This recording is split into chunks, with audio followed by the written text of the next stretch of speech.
अरे डीजे वाले छोरे कैन में बजाना। गाय के पलटा वहीं साले ले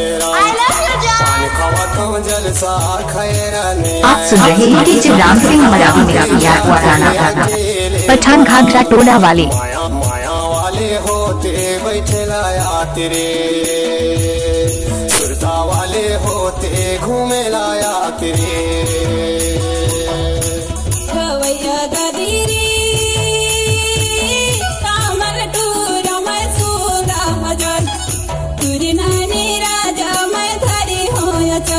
कैसे कर फंस रहे कैसे कर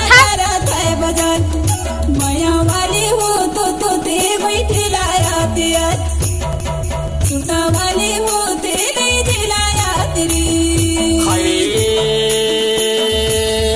हाय रे अकेले माया वाले होते बैठे लाया तेरा, सुरता वाले होते घूमे लाया तेरी।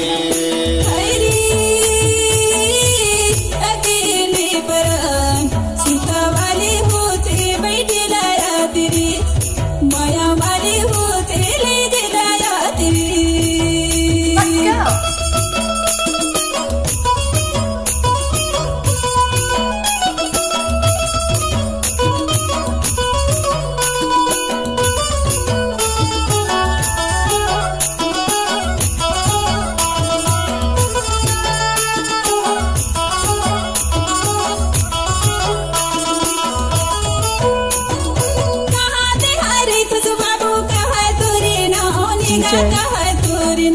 ऐसे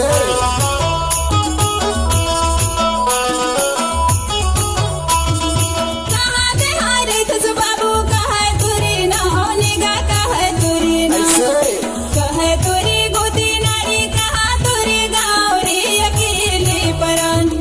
माया वाले होते बैठे लाया तेरे, सुता वाले होते लाया तेरी। कस्तूरी मारे थोबाई जंगा टोला गाँव मोरे जंगा टोला गाँव।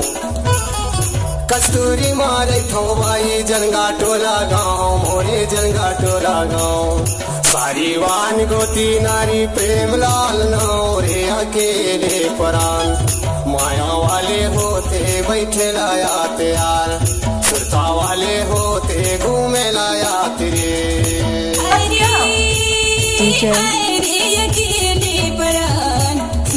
आप सुन रहे हैं डीजे राम सिंह